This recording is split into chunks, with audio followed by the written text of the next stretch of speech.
Bienvenido a Hora de Estudio Bíblico con nuestro maestro el Dr. Lehman Strauss. Este estudio es el resultado del tiempo personal con el Señor, el ministerio pastoral y la experiencia en conferencias bíblicas del Dr. Lehman Strauss. Él nos instruye y alienta con la enseñanza de la palabra de Dios. Ahora, el Dr. Strauss.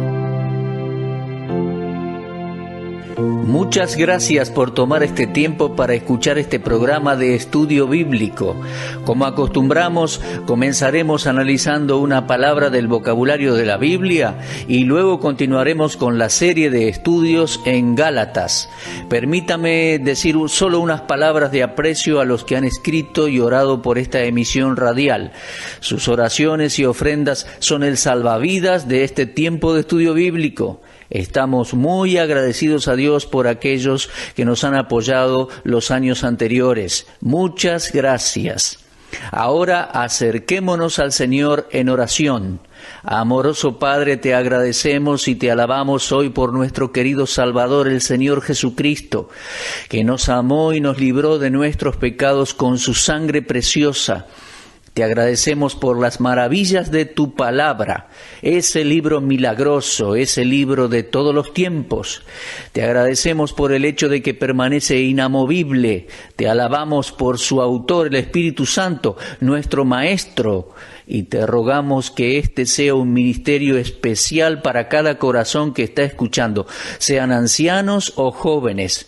Estamos seguros de que tu palabra avanzará en el poder del Espíritu Santo para la edificación de los creyentes y para alcanzar a aquellos que nunca antes han conocido a Cristo. Oramos en el nombre precioso del Señor Jesús. Amén. La palabra de hoy es Beelzebú, una palabra interesante. Aparece en el libro de Mateo. Permítanme leer el versículo 22 del capítulo 12 de Mateo. Dice así: Entonces fue traído a él un endemoniado, ciego y mudo, y le sanó, de tal manera que el ciego y mudo veía y hablaba. Y toda la gente estaba atónita y decía: ¿será este aquel hijo de David? Mas los fariseos al oírlo decían: Este no echa fuera los demonios, sino por Beelzebú, príncipe de los demonios. Ahora bien, ¿quién es Beelzebú? Bueno, era uno de los dioses falsos de los filisteos. Usted lo encontrará en el segundo libro de Reyes, capítulo 1, versículos 2, 3, 6 y 16. El Beelzebú del Nuevo Testamento es una transliteración de Baal-Zebub, tal como lo leemos en el segundo libro de Reyes, capítulo 1. Es llamado el príncipe de los demonios, y el Señor Jesús lo identificó como Satanás en Mateo 12, 26, donde leemos: Y si Satanás echa fuera a Satanás, contra sí mismo está dividido. ¿Cómo pues permanecerá su reino? Así vemos que Beelzebú es uno de los muchos nombres de Satanás en el Nuevo Testamento. Y así concluimos con esta parte del programa. Continuaremos con el estudio de diferentes palabras de la Biblia en los próximos programas. Estamos en el capítulo 4 de la epístola de Pablo a los Gálatas, pero antes de continuar con el versículo 3, quiero regresar por un momento a capítulo 2 y versículo 20, porque recibí un correo interesante acerca del mismo. Es un texto muy familiar, Gálatas 2:20, con Cristo estoy juntamente crucificado y ya no vivo yo, mas vive Cristo en mí. Y lo que ahora vivo en la carne, lo vivo en la fe del Hijo de Dios, que me amó y se entregó a sí mismo por mí. El mail decía: usted no dijo mucho acerca de este versículo, y es un versículo muy importante. Bueno, básicamente no soy un predicador expositivo exhaustivo, pero creo por supuesto que hay un gran valor en la exposición de este gran versículo de la Biblia. Así que vamos a detenernos por un momento en Gálatas 2:20. Este versículo ha sufrido muchos abusos. Algunos enseñan que esta fue una experiencia que Pablo tuvo posteriormente a su conversión y exhortan a los cristianos a tener la experiencia de Gálatas 2:20. Pero Pablo está hablando aquí acerca de la vida que había tenido en la carne y que tenía en la carne. Observe que dice, con Cristo estoy juntamente crucificado y ya no vivo yo, mas Cristo vive en mí, y lo que ahora vivo en la carne. En otras palabras, está hablando acerca de la vida que tenía en la carne o en su cuerpo a partir del día que Dios lo salvó. Él está hablando de la vida que ahora tiene.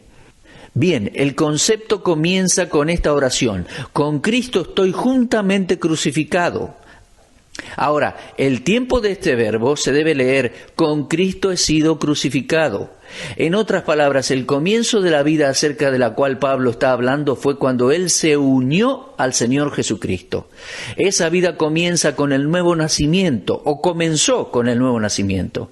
Comienza en la cruz cuando un hombre conoce al Salvador. Comienza con un sumergirse en la muerte del Señor Jesucristo. Pablo dice, con Cristo estoy juntamente crucificado, con Cristo he sido juntamente crucificado. Atención, esta no es una experiencia que se busca después de la salvación, no. Se refiere a una relación vital, es una experiencia interna, personal. Y puedo decir que es una relación esencial. Si usted no ha sido salvo, entonces no ha sido crucificado con Cristo. Si usted ha nacido de nuevo, entonces ha sido crucificado con Cristo. La vida que ahora yo vivo comenzó hace muchos años cuando recibí al Señor Jesucristo como mi Salvador personal. El secreto de esta vida está en estas palabras: Cristo vive en mí. Así es, el secreto es que Cristo vive dentro mío y continuará viviendo dentro mío. Él vive, tiempo presente continuo. Él no vivió en mí solamente por un momento y luego dejó de hacerlo, sino que Él vive en mí ahora. Un día el Señor Jesucristo entró en la vida de todo creyente. Esto significa que una nueva persona entró, que un nuevo poder entró, que entró un nuevo propósito en la persona del Espíritu Santo. Por supuesto, el Señor Jesucristo está físicamente en el cielo, pero es el Espíritu de Cristo que entra en el creyente al momento de creer. Entienda, Cristo vive en mí. Ahora, Cristo vive a través de mí y la vida que ahora yo vivo es porque Cristo vive en mí. Observe la esfera de acción de esta vida que yo ahora vivo. Dice Pablo que el Espíritu está en la carne, no en alguna experiencia en las estrellas o en alguna atmósfera ideal intangible, sino precisamente aquí en mi cuerpo físico, donde yo siempre he vivido. Desde el día que yo nací, vivo en este cuerpo, en esta carne, y la vida que ahora vivo en la carne se refiere a mi vida cristiana práctica y diaria. Comenzó en mi cuerpo cuando recibí a Cristo como Salvador personal. Espero que estos comentarios le hayan sido útiles. Ahora vamos a regresar a capítulo 4, versículo 3 de Gálatas. Permítame leer los 3 primeros versículos de este capítulo. Pero también digo, entre tanto que el heredero es niño, en nada difiere del esclavo, aunque es señor de todo, sino que está bajo tutores y curadores hasta el tiempo señalado por el Padre. Así también nosotros, cuando éramos niños, estábamos en esclavitud, bajo los rudimentos del mundo. Bueno, observando en esta lectura, no nos sorprende que a la condición de Israel bajo la ley, Pablo le llama de esclavitud. Está en el versículo 3 y puede subrayarla, esclavitud. La ley mosaica o la ley de Moisés requería sacrificios, ceremonias, observancias. Y así como un hijo algunas veces necesita corrección y castigo durante sus primeros años, así también la ley castigaba al que la desobedecía. Los judíos estaban restringidos por las muchas reglas de la ley de Moisés, la ley mosaica. Los creyentes del Antiguo Testamento eran hijos de Dios, pero eran menores de edad en esta figura. Y como tales no podían acercarse a Dios de la misma manera que los creyentes lo hacen en la presente dispensación de la gracia. En el versículo 3 Pablo dijo, así también nosotros cuando éramos niños estábamos en esclavitud bajo los rudimentos del mundo. La palabra que tenemos aquí se refiere a los creyentes judíos, de los cuales Pablo era uno. Él utiliza el pronombre nosotros en contraposición al pronombre ustedes o vosotros del versículo 6. Leamos este versículo. Y por cuanto sois hijos. Pero en el versículo 3 había dicho, así también nosotros. En el versículo 6 se refiere a los creyentes gálatas. Ahora, en el versículo 3 tenemos la expresión rudimentos del mundo. Y sabe, en Colosenses capítulo 2, versículos 8 y versículo 20, se la utiliza esta expresión para designar a la ley mosaica, y posiblemente significa los primeros principios dados a la humanidad para preservar la ley y el orden en la tierra. La pregunta que surge aquí es, ¿por qué Pablo dice que aquellas cosas que tenían un significado espiritual eran del mundo? Vuelvo a leer la frase, rudimentos del mundo. A pesar de que los gobiernos humanos están basados en la idea de la ley que vino de Dios, sin embargo es un sistema mundano. En los tiempos del Antiguo Testamento el sistema legal como medio de disciplina perteneció al período durante el cual los judíos estaban siendo preparados para la venida de Cristo. Ahora Pablo muestra a los creyentes gálatas que para ellos regresar a esas ceremonias judías sería como caer en una segunda niñez. Habiendo recibido a Cristo como su Salvador y Señor, ellos habían sido librados de la esclavitud legal. Ahora eran hijos adultos. Es ridículo regresar a aquel principio de legislación empleado por el mundo en su esfuerzo para hacer que los hombres hagan lo correcto. Los gálatas, como todos los verdaderos creyentes, son nueva criatura en Cristo Jesús. Lo leemos en 2 Corintios 5:17. Dice, si alguno está en Cristo, nueva criatura es. Las cosas viejas pasaron, he aquí todas son hechas nuevas.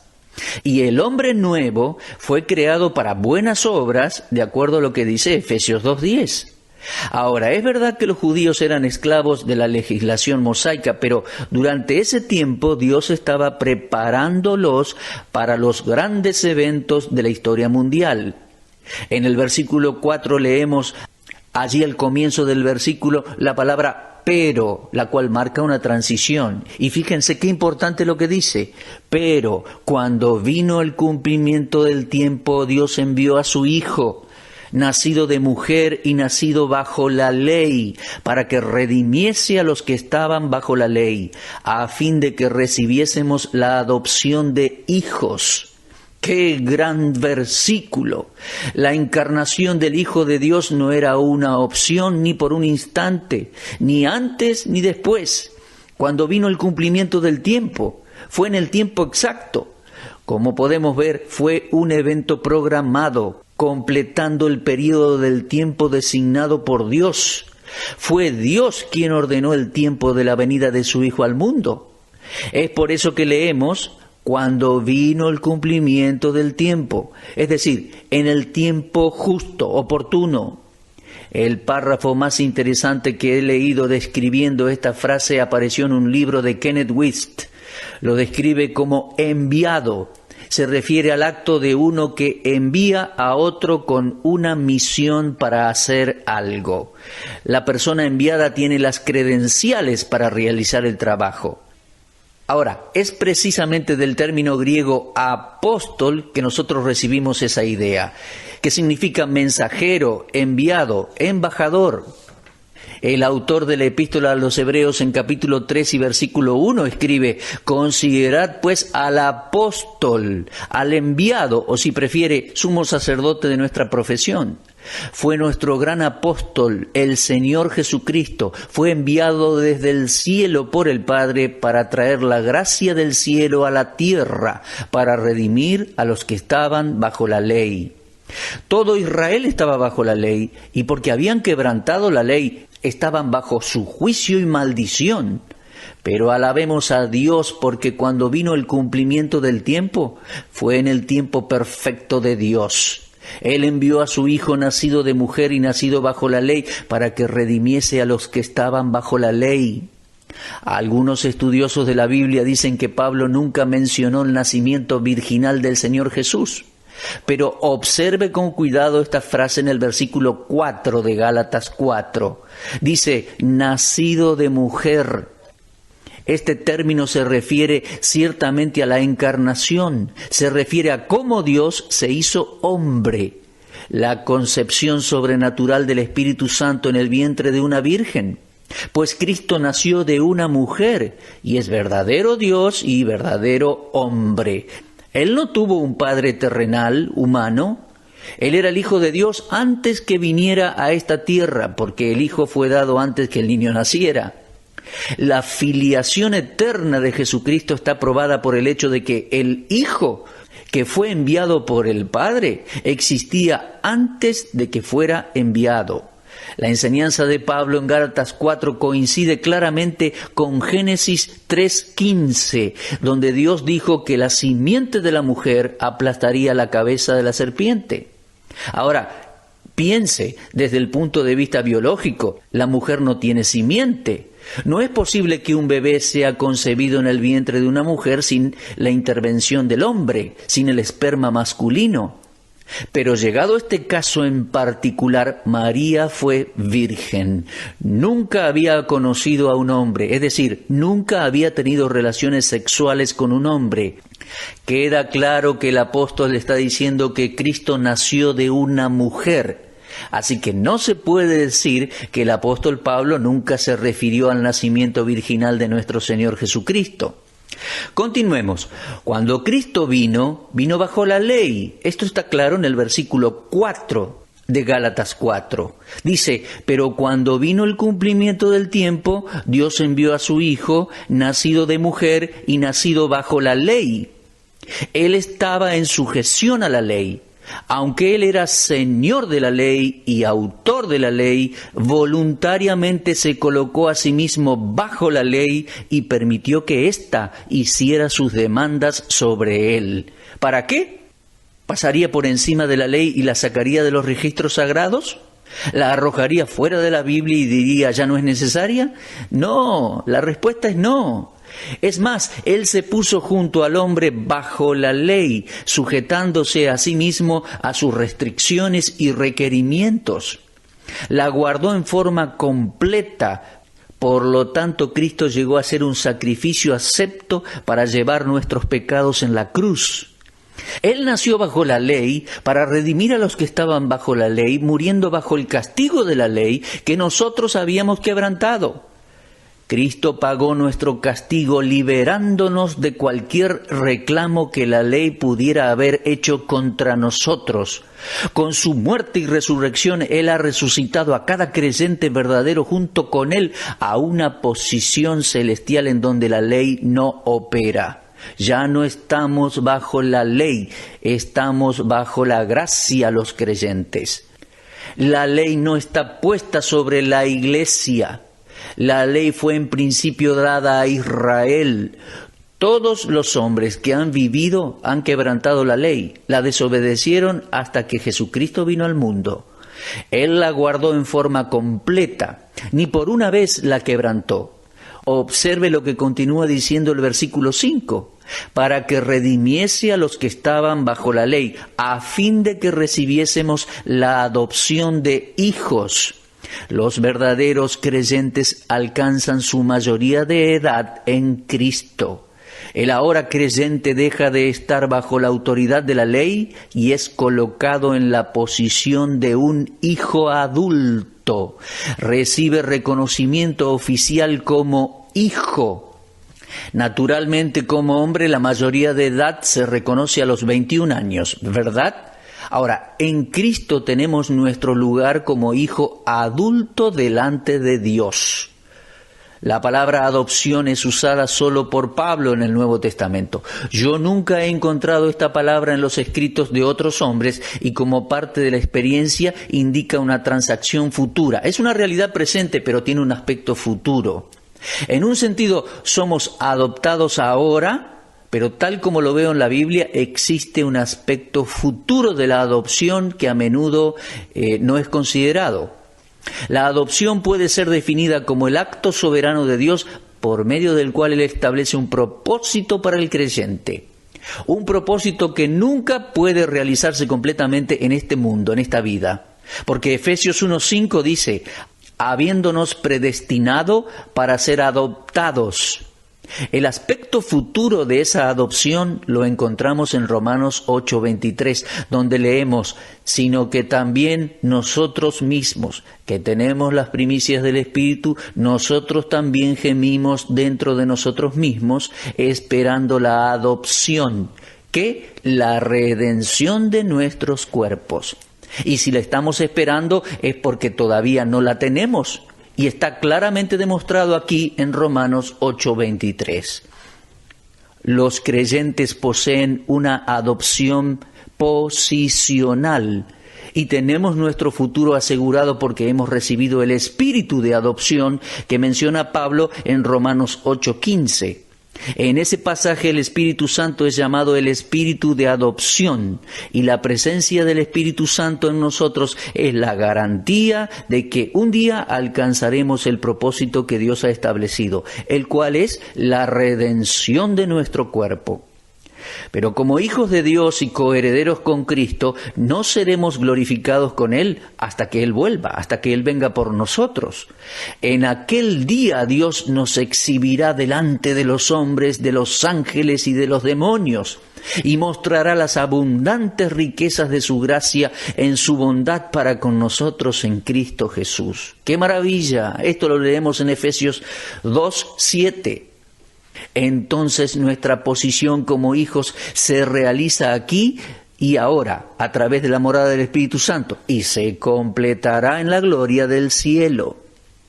Avanzando, Gálatas 4:6 dice, y por cuanto sois hijos, Dios envió a vuestros corazones el Espíritu de su Hijo, el cual clama, Abba, Padre.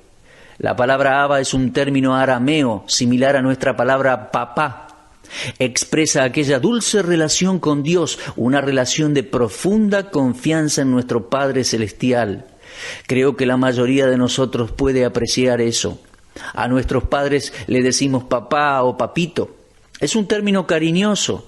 El mismo Señor Jesús lo usó en varias oportunidades y aún en Getsemaní cuando estaba orando en Marcos 14:36 y dijo, Abba Padre, todas las cosas son posibles para ti. Aparta de mí esta copa, mas no lo que yo quiero, sino lo que tú quieres. El mismo bendito Espíritu Santo que fortaleció al Señor Jesús en el jardín de Getsemaní en aquel momento oscuro, nos ministrará y ayudará a que confiemos por completo en el Padre. Ninguno de nosotros nunca llegará a apreciar por completo en esta vida la persona y obra de nuestro Padre Celestial a nuestro favor. Pero, amados, cuando estemos delante de Él en la eternidad, le conoceremos tal como Él nos conoce ahora a nosotros. Vamos a leer avanzando el versículo 7 de Gálatas 4. Y dice, así que ya no eres esclavo, sino hijo. Y si hijo, también heredero de Dios por medio de Cristo. ¡Qué amor y qué gracia!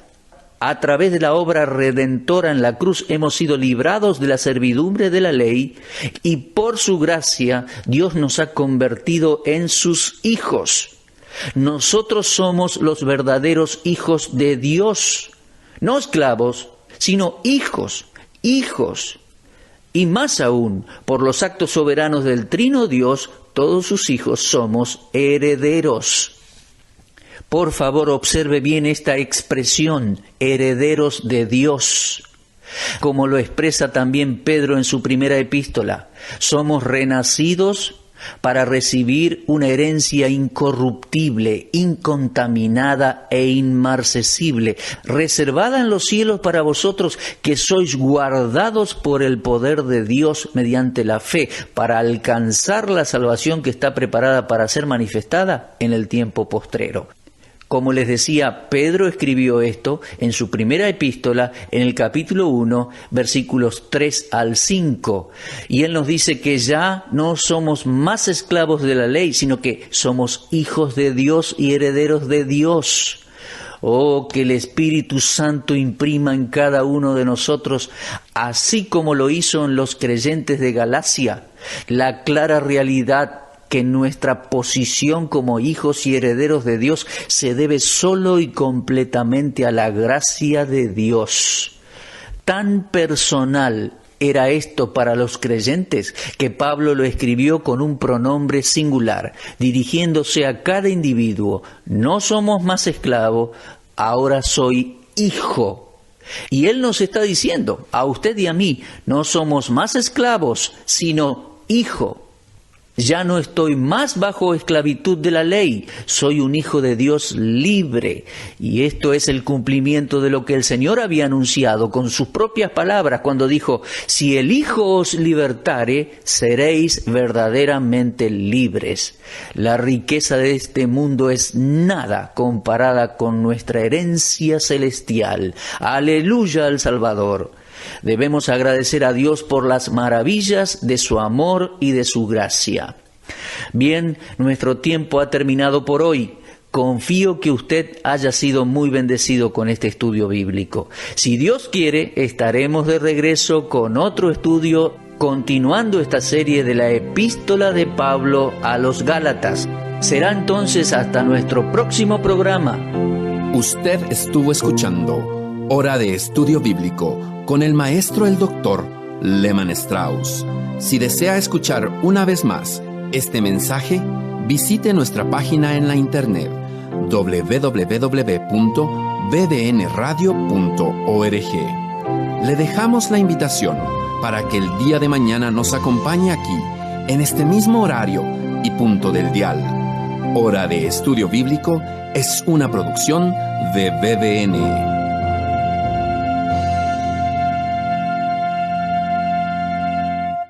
BBN, Red de Radiodifusión Bíblica, es el nombre de nuestro grupo en Facebook. Anímese y forme parte de nuestros seguidores en esta red social. Para esto ingrese a nuestro sitio oficial en internet www.bbnradio.org. Allí aparece la herramienta BBN en Facebook para convertirse en un seguidor de este ministerio. Gracias.